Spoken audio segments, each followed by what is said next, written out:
이번 강의에는 인터페이스에 대해서 배워보겠습니다. 우선 북 타입의 인스턴스를 하나 생성을 했습니다. 그리고 또 이북 타입의 인스턴스도 생성을 하고 속성들을 설정을 했습니다. 그리고 카 타입의 인스턴스도 생성을 하고 속성을 설정을 했습니다. 그 다음에 장바구니 카트 타입의 인스턴스를 또 하나 생성을 했습니다. 그리고 카트에 북과 이북과 카를 담는 것을 볼 수 있습니다. 근데 보시면 카트에 있는 add 메소드는 order item이라는 타입으로 업캐스팅을 하는 것을 볼 수 있습니다. 그러니까 order item은 북도 될 거고 또 이북도 될 거고 카도 된단 말이죠. 근데 지금 보시면 이북 같은 경우는 북 클래스의 자식 클래스이기 때문에 다양성을 북으로 사용할 수 있을 겁니다. 하지만 지금 카 클래스 같은 경우는 부모 클래스가 북 클래스가 부모 클래스가 아니죠. 그러니까 지금 다양성을 사용할 수 없는 겁니다. 이렇게 부모 자식 관계가 아니라 상관이 없는 클래스인데 다양성을 써야 하는 경우들이 굉장히 많습니다. 그럴 때 인터페이스라는 것을 쓰는 겁니다. 인터페이스는 어떤 특정 메소드, 특정 기능에 한해서만 다양성을 쓰고 싶다라고 하면 그 특정 기능, 특정 메소드를 선언해둔 인터페이스를 이용해서 다양성을 사용하실 수 있습니다. 우선 여기서 인터페이스에 대해서 한번 봐보겠습니다. 여기 보시면 order item이라고 되어 있고 앞에 클래스가 아니라 인터페이스라고 적혀 있죠. 문법은 클래스와 거의 흡사합니다. 앞에 키워드만 클래스가 아니라 인터페이스라고 적어주시면 됩니다. 그 다음에 중괄호 안에 메소드들을 적는데 인터페이스는 추상 메소드만 가질 수 있습니다. 뒤에 이제 스태틱 메소드나 디폴트 메소드도 가질 수 있다고 더 기능 설명을 하겠지만 우선은 일반 메소드는 가질 수 없습니다. 그리고 추상 메소드만 가질 수 있다. 이렇게 생각을 하시면 됩니다. 그래서 인터페이스는 추상 메소드만 가지고 있다 라고 생각을 하시면 되겠습니다. 그리고 아까 이야기했었죠. 우리가 부모 자식 관계가 아닌데 다양성을 써야 된다고 했습니다. 그러니까 어떤 특정 기능을 사용을 할 때 지금 다양성이 필요한 경우라면은 그 기능을 가지고 있는 인터페이스를 만들면 됩니다. 그래서 우리가 만약에 주문 이름과 주문 프라이스, get order name, get order price라는 메소드를 다양성을 사용해야 된다면 이 두 메소드를 추상 메소드로 선언을 해둔 인터페이스를 만드시면 됩니다. 그러면 이 인터페이스를 구현하고 있는 클래스들은 전부 order item 타입으로 업캐스팅이 되는 겁니다. 그리고 거기에 더해서 추상 클래스와 같은 효과를 가집니다. 그러니까 이 인터페이스도 계약서라고 생각하시면 됩니다. 이 해당 order item이라는 인터페이스를 구현하고 있는 클래스들은 전부 이 추상 메소드를 오버라이딩 하지 않으면, 그러니까 구현하지 않으면 컴파일 타임에서 에러가 납니다. 한번 확인을 해보겠습니다. 여기 보시면 지금 get order name이 오버라이딩 되어 있는 것을 볼 수 있죠. 이 메소드를 삭제를 하면 또 must implement 라는 내용이 나오죠. 그 추상 메소드를 왜 오버라이딩 하지 않았냐, 구현하지 않았냐 라고 지금 컴파일 타임에서 에러가 나는 것을 볼 수 있습니다.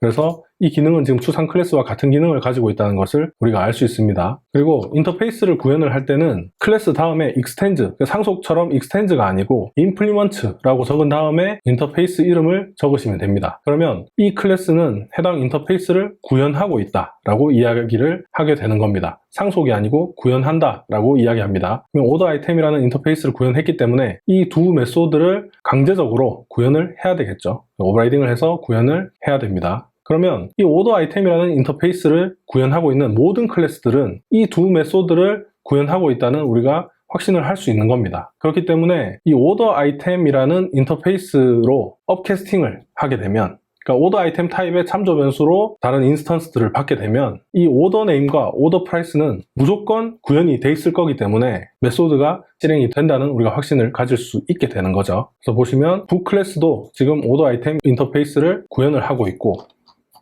이 아래에 있는 카 클래스도 해당 order item이라는 인터페이스를 구현을 하고 있습니다. 그렇기 때문에 당연히 카 클래스도 이 order item 인터페이스에 있던 추상 메소드를 구현을 해야 되겠죠. 그래서 오버라이딩해서 구현한 것을 지금 확인하실 수 있습니다. 그렇기 때문에 지금 이 카트를 보시면 add 메소드에 order item으로 받는 것을 볼 수 있죠. 업캐스팅을 지금 부모 자식 관계가 아닌 이 두 메소드, 이 두 기능에 한해서만 다양성을 쓰고 싶은 상황이기 때문에 부모 타입의 참조 변수로 받는 것이 아니라 이 두 메소드를 가지고 있는 인터페이스 타입으로 업캐스팅을 하는 것입니다. 그러면 이 order item 타입의 참조 변수 아이템은 북도 받을 수 있고 이북도 받을 수 있고 카도 받을 수 있는 겁니다. 인터페이스는 부모 자식 관계가 아니라 특정 기능에 한해서 다양성을 쓰고 싶을 때 사용하는 것이다 라고 생각하시면 됩니다. 그러면 우리가 업캐스팅을 했을 때 부모 클래스 내에 있는 메소드에 한해서만 호출할 수 있다고 했죠. 인터페이스도 마찬가지입니다. 지금 book과 eBook과 카가 넘어왔을 때 book과 eBook과 카에 있는 모든 메소드를 사용할 수 있는 것이 아니라 오더 아이템으로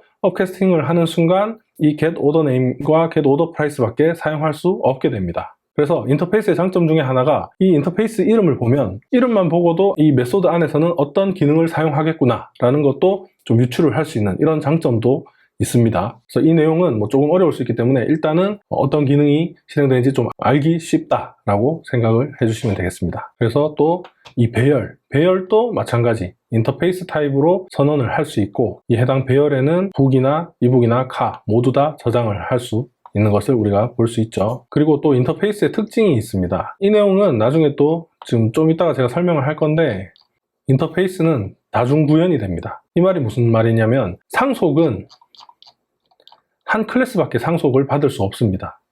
그러니까 book 클래스 외에 eBook 클래스의 다른 부모 클래스는 있을 수 없다는 겁니다. 상속은 단일 상속밖에 되지 않습니다. 그래서 여러 부모 클래스를 뒀을 때 메소드의 충돌이나 여러 가지 문제가 있기 때문에 자바에서는 다중 상속을 허용하고 있지 않습니다. 하지만 인터페이스 같은 경우는 다중 구현을 허용합니다. 그렇기 때문에 인터페이스는 여러 개의 인터페이스를 구현을 할 수 있고 여러 개의 인터페이스를 구현했다는 말은 이 인터페이스들에 선언되어 있는 추상 메소드들을 전부 구현을 해줘야 된단 말이죠. 그리고 업캐스팅도 오더 아이템 타입으로도 업캐스팅 할 수 있고 프린트 서비스 포 프린터 타입으로도 또 업캐스팅 할 수 있고 그러면 오더 아이템 타입으로 업캐스팅 했을 때는 오더 아이템에 있는 기능만 실행할 수 있게 되고 프린트 서비스 포 프린터로 이거 줄여서 PFP라고 이야기를 할게요. PFP 타입으로 업캐스팅을 했을 때는 이 PFP에 있는 기능에 한해서만 실행할 수 있게 되는 겁니다. 그리고 또 하나의 특징이 있는데 지금 eBook 같은 경우는 book을 상속받고 있죠. book을 상속받을 때는 이 book만 상속받는 게 아니라 book이 구현하고 있는 인터페이스까지 같이 상속이 된다고 보시면 됩니다. 그래서 eBook은 지금 오더 아이템 인터페이스를 구현하고 있지 않지만 book 클래스가 구현을 하고 있기 때문에 eBook도 구현하고 있는 거라고 생각하시면 됩니다. 그 외에 또 프린트 서비스나 인터페이스도 다중 구현을 하고 있는 상황인 거죠. 그래서 우리가 다시 돌아가서 카트의 add 메소드를 보면 이 order 아이템 타입으로 인스턴스를 받겠다는 것은 order 아이템 인터페이스를 구현하고 있는 인스턴스는 무엇이든 받아서 다양성을 사용할 수 있게 된다 라고 생각하시면 됩니다. 그래서 다시 올라가서 이번에는 order 서비스 인스턴스를 생성을 했습니다. 그리고 해당 인스턴스를 이용해서 오더 메소드를 호출을 하고 아규먼트로 카트를 넘겨줬습니다. 그러면 이 오더 서비스 클래스에 있는 오더 메소드가 호출이 됐고 아까 카트 인스턴스를 이 파라미터로 받았죠. 그리고 카트.get이라고 하면 이 카트 클래스에 있는 get 메소드가 실행이 되고 이 메소드는 이 아이템스 배열을 리턴하게 됩니다. 아이템스 배열에는 아까 book과 eBook과 카가 저장되어 있는 배열이죠. 해당 배열을 리턴을 하는 겁니다. 그러면 해당 배열을 리턴 받아서 order 아이템이라는 새로운 배열의 값을 저장을 했습니다. 정확히는 주소를 저장을 했습니다. 그래서 이 해당 배열의 길이만큼 반복을 해서 돌면서 널과 같지 않을 때까지 널과 같은 인덱스가 나올 때는 브레이크를 하고 그 전까지는 해당 아이템의 i 번에 저장되어 있는 인스턴스의 order name과 order price를 호출해서 출력하는 코드인 것을 우리가 알 수 있습니다. 그러면 아까 book과 eBook과 카에 대한 get order name, get order price가 출력이 되겠죠. 실행을 한번 해보겠습니다. 그러면 book에 대한 order name과 order price, book에 있는 order name과 price, 그리고 카에 있는 get order name과 get order price가 호출이 돼서 지금 이렇게 출력이 되는 것을 확인하실 수 있습니다. 이 부모 자식 관계가 아니지만 같은 인터페이스를 구현하고 있기 때문에 해당 인터페이스로 업캐스팅해서 그 인터페이스에 선언되어 있는 메소드에 한해서만 지금 호출이 가능한 것을 저희가 확인하고 있습니다. 그리고 다시 올라가서 이번에는 print service라는 참조 변수를 선언을 하고 nul을 저장했습니다. 아무것도 참조하고 있지 않죠. 근데 지금 보시면 색깔이 완전 진한 파란색으로 나오는 것은 클래스입니다. 그런데 좀 하늘색으로 나오죠. 이 툴이 지금 이클립스라고 했죠. 이클립스에서 인터페이스는 하늘색으로 표시해 주는 것을 보실 수 있습니다. 그리고 추상 클래스는 이 파란색과 하늘색 사이에 색깔이 나옵니다. 여기 보시면 클래스와 색깔이 조금 다르죠. 조금 연한 것을 볼 수 있습니다. 이렇게도 확인을 하실 수 있다는 겁니다. 그리고 이번에는 이 프린트 서비스에 이북을 저장했습니다. 이북 타입의 참조 변수에 저장되어 있을 때랑 프린트 서비스 타입의 참조 변수에 저장이 되어 있을 때랑 어떤 차이가 있냐면, 프린트 서비스에 업캐스팅을 하는 순간 프린트 서비스 인터페이스에 있는 메소드에 한해서만 호출을 할 수 있게 되는 겁니다. 그리고 이북이 프린트 서비스라는 인터페이스를 임플리먼트 했다는 가정하에 업캐스팅이 되는 거겠죠. 이북 클래스를 다시 한번 가보겠습니다. 이북 클래스는 지금 프린트 서비스라는 인터페이스를 구현을 하고 있죠. 임플리먼트 하고 있기 때문에 지금 업캐스팅이 가능한 것입니다. 그리고 프린트 서비스에 있는 추상 메소드를 오버라이딩을 했을 거고, 그 오버라이딩된 메소드가 호출이 되는 겁니다. 그래서 프린트 서비스 인터페이스도 한번 확인을 해보겠습니다. 그래서 프린트 서비스라는 인터페이스는 프린트 인포라는 추상 메소드만 하나 가지고 있습니다. 그리고 이 프린트 서비스 포 프린터, 아까 PFP라고 하겠다고 말씀드렸었죠. 이 PFP 인터페이스는 프린트 서비스를 상속받고 있습니다. 인터페이스끼리는 또 상속을 받을 수 있습니다. 그러면 이 인터페이스의 추상 메소드에 더해서 이 추상 메소드들까지 추가를 하겠다라는 내용이 되는 겁니다. 그래서 클래스는 인터페이스를 구현하지만 인터페이스끼리는 또 상속을 해서 그 인터페이스를 확장할 수 있다라는 것을 기억을 하시면 됩니다. 그래서 이 프린트 인포라는 메소드만 사용할 수 있게 되는 거죠, 이북은. 그래서 해당 이북으로 프린트 인포 메소드를 호출을 했을 때 이북에서 오버라이딩한 프린트 인포가 호출이 될 것입니다. 그리고 프린트 서비스 타입의 참조 변수에 또 카도 저장하는 것을 볼 수 있죠. 그 말은 카도 이 프린트 서비스 인터페이스를 구현을 했다는 말이죠. 그러면 당연히 프린트 인포 메소드도 오버라이딩을 했겠죠. 그래서 프린트 서비스 타입으로 업캐스팅이 가능한 거죠. 그래서 이렇게 이제 또 다양성을 쓸 수 있게 되는 거죠, 이 인터페이스를 통해서. 그리고 이번에는 오더 서비스 클래스에 있는 이 스태틱 메소드 오더 프린트를 호출하는 것을 보실 수 있습니다. 이때 아규먼트로 이북과 칼을 넘겨주고 있습니다. 다시 또 이 오더 프린트 메소드로 가보겠습니다. 이 메소드를 클릭하시고 F3을 클릭을 하면 해당 메소드로 바로 이동하실 수 있습니다. 그래서 오더 프린트, 해당 스태틱 메소드는 오더 서비스 클래스에 정의가 되어 있고, 이 메소드는 지금 파라미터 타입이 프린트 서비스 인터페이스 타입인 걸 볼 수 있죠. 그러면 이 프린트 서비스 인터페이스를 구현하고 있는 클래스의 인스턴스들은 뭐든 받을 수 있는 겁니다. 그러니까 카도 받을 수 있고 이북도 받을 수 있죠. 왜냐하면 카나 이북이나 모두 프린트 서비스 인터페이스를 임플리먼트 했기 때문에 업캐스팅이 가능한 겁니다. 그래서 p.printinfo 라는 메소드를 호출했을 때는 카가 들어올 때는 카에서 오버라이딩한 프린트 인포가 호출이 되고, 이북이 넘어올 때는 이북에서 오버라이딩한 프린트 인포 메소드가 호출이 되는 거죠. 그리고 다시 올라가서 이번에는 프린트 서비스.setting 이라는 메소드를 호출하려고 하는데 지금 컴파일 타임에서 오류가 납니다. 이유를 확인을 해보겠습니다. 프린트 서비스 인터페이스로 한번 가보겠습니다. 프린트 서비스에는 세팅이라는 메소드가 없죠. PFP에서는 프린트 서비스를 확장을 해서 상속을 받아서 이 추상 메소드를 추가를 했지만 프린트 서비스 타입으로 업캐스팅을 했을 때는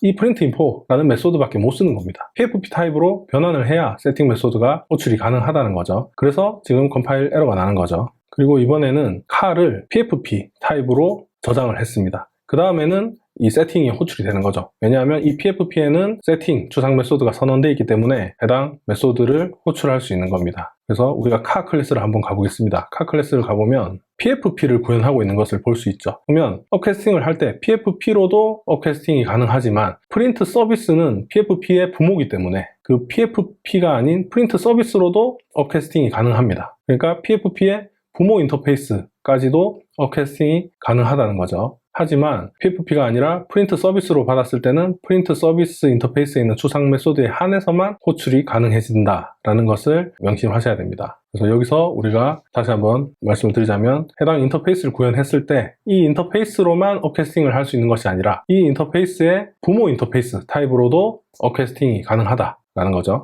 그리고 다시 PFP 타입의 참조 변수에 칼을 저장한 다음에 세팅이 호출이 됐고, 그 다음 여기 보시면 PFP로 메소드를 호출하는 것을 볼 수 있습니다. 이건 지금 보면 이 인터페이스 타입의 참조 변수에 어떤 다른 인스턴스를 저장하는 것이 아니라 인터페이스로 바로 메소드를 호출하는 것을 보실 수 있죠. 이게 스태틱 메소드입니다. 그러니까 인터페이스는 일반 메소드를 가질 수 없다고 했죠. 하지만 스태틱 메소드, 그러니까 클래스 메소드는 가질 수 있는 겁니다. 그래서 F3을 눌러서 이동을 해보면 지금 메소드에 스태틱이라고 붙어있죠. 기본적으로 추상 메소드를 가지고 있는 클래스들은 인스턴스로 생성할 수 없습니다. 왜냐하면 메소드가 아직 완성되어 있지 않기 때문에 인스턴스 생성할 수 없게 막혀 있는데, 스태틱 메소드는 인스턴스 생성과 상관없는 메소드다 보니까 인터페이스도 스태틱 메소드를 가질 수 있게끔 버전이 아마 1.8부터인가 이렇게 올라가면서 바뀌었습니다. 그래서 스태틱 메소드도 가질 수 있다라고 생각을 하시면 됩니다. 그리고 그 외에도 보시면 지금 디폴트라는 메소드가 있습니다. 이게 뭐냐면 인터페이스의 문제점 중에 하나가, 만약에 이 프린트 서비스라는 인터페이스를 구현하고 있는 클래스가 한 100개 정도 된다고 가정을 해보겠습니다. 그 100개의 클래스가 개발을 하고 한 3년 정도가 지났다고 보고, 그 3년 뒤에 어떤 추상 메소드가 하나가 추가가 돼야 됩니다. 그러면 프린트 서비스 인터페이스를 구현하고 있는 100개의 클래스들은 추가된 추상 메소드를 구현하지 않으면 전부 오류가 나는 상태가 되는 겁니다. 그러니까 인터페이스는 최초 설계 시에 완벽하게 설계하지 않으면 수정할 수 없는 상태가 되는 거죠. 왜냐하면 추상 메소드를 추가하는 순간에 이미 구현하고 있는 클래스들은 또 그 추상 메소드를 전부 추가해줘야 되는 상황이 되기 때문에 이게 굉장히 부담으로 다가왔습니다. 이 자바 진영에서. 그래서 디폴트라는 기능이 추가가 됐습니다. 이것도 아마 1.8에서 추가가 됐을 겁니다. 이 디폴트라는 메소드는 이 인터페이스를 구현하고 있는 클래스에서 이 해당 메소드를 구현을 해도 되고 안 해도 되는 메소드라고 보시면 됩니다. 만약에 구현을 하게 되면 이 메소드를 오버라이딩한 그 클래스에서 만든 내용대로 작동이 될 거고, 만약에 오버라이딩을 안 한다면 이 디폴트 메소드에 있는 이 내용을 기본으로 해서 이 해당 메소드가 실행이 되게 되는 겁니다. 그러니까 기존에는 인터페이스에 있는 추상 메소드를 무조건적으로 구현하고 있는 클래스에서 다 해당 메소드를 구현을 해야 됐지만, 그러다 보니까 설계가 변경이 안 되기는 굉장히 힘듭니다. 이게 아무리 완벽하게 만들어도 나중에 또 추가가 되거나 수정이 되는 일은 항상 있다고 가정을 해야 되기 때문에, 만약에 해당 인터페이스에 뭐 몇 년이 지나서 또 추가가 되거나 했을 때 그 기존에 구현하고 있는 클래스들을 전부 다 수정해야 되는 상황이 되기 때문에, 그걸 막기 위해서 디폴트라는 기능이 추가가 됐다라고 생각을 하시면 되겠습니다. 그래서 이 추상 메소드가 아니라 이 디폴트 메소드는 구현을 해도 되고 안 해도 되고 선택사항이 됐다라고 생각하시면 됩니다. 그래서 다시 올라가서 이 setPrinter 메소드는 디폴트 메소드이기 때문에, 만약에 이 PFP에 저장되어 있는 카에서 오버라이딩을 했다면 그 오버라이딩된 setPrinter 메소드가 호출이 될 거고, 오버라이딩을 안 했다면 이 해당 인터페이스에 있는 디폴트 메소드가 호출이 된다라고 생각하시면 됩니다. 그리고 PFP로는 당연히 또 printInfo, 이 추상 메소드도 프린트 서비스로부터 상속받은 추상 메소드이기 때문에 이 메소드도 사용할 수 있겠죠. 그래서 printInfo를 호출을 하면 카 클래스는 PFP를 구현했기 때문에 이 PFP에 있는 추상 메소드뿐만 아니라 프린트 서비스, 그러니까 PFP의 부모 인터페이스인 프린트 서비스 인터페이스에 있는 추상 메소드까지 다 구현을 했을 겁니다. 안 하면 컴파일 타임에서 에러가 나죠. 그렇기 때문에 프린트 인포도 호출할 수 있다라고 보시면 됩니다. 그리고 프린트 서비스, 이 참조 변수에 북1을 저장하려고 하니까 또 에러가 나는 것을 볼 수 있습니다. 왜냐하면 지금 프린트 서비스 참조 변수는 프린트 서비스 인터페이스 타입이죠. 북 클래스로 한번 가보겠습니다. 북 클래스는 오더 아이템 인터페이스만 구현하고 있죠. 프린트 서비스 인터페이스는 구현하고 있지 않습니다. 구현하고 있지 않기 때문에 업캐스팅을 할 수 없는 거죠. 그래서 지금 컴파일 타임 에러가 난다 라고 보시면 되고, 북을 저장을 못하기 때문에 당연히 이 아래에 있는 메소드도 호출을 못하겠죠. 그래서 북 클래스도 프린트 서비스 인터페이스를 구현하고 이 해당 메소드를 오버라이딩을 하게 되면 또 해당 코드가 제대로 작동이 될 겁니다. 그래서 이 지금 인터페이스 부분은 굉장히 중요합니다. 우리가 7단원에서 클래스 이용해서 인스턴스 생성하고 그런 단원이 있었죠. 그 단원 때도 제가 굉장히 중요하다고 말씀을 드렸었는데, 이 인터페이스도 굉장히 많이 쓰이고 이해를 제대로 하고 넘어가야 자바를 자바답게 객체지향적으로 다양성을 잘 활용을 하면서 사용하실 수 있습니다. 우리가 나중에 배우게 될 뭐 스프링 프레임워크라든지 이런 여러 가지 프레임워크, 그리고 또 뭐 객체지향적으로 프로그래밍을 할 수 있는 뭐 여러 가지 뭐 솔리드 패턴이라든지 여러 가지 디자인 패턴들도 이런 인터페이스를 우리가 확실하게 개념을 알고 있어야 나중에 학습이 가능합니다. 그래서 자바의 굉장히 큰 특징 중에 하나이기 때문에 이 인터페이스는 이해가 되실 때까지 반복해서 학습하시고, 아래에 있는 문제도 꼭 풀어보시고 조금 변형해서 바꿔서 또 스스로 출제하고 풀고 이런 연습을 좀 많이 하시는 것을 바라겠습니다. 다음 강의에서는 내부 클래스, 이너 클래스에 대해서 배워보겠습니다.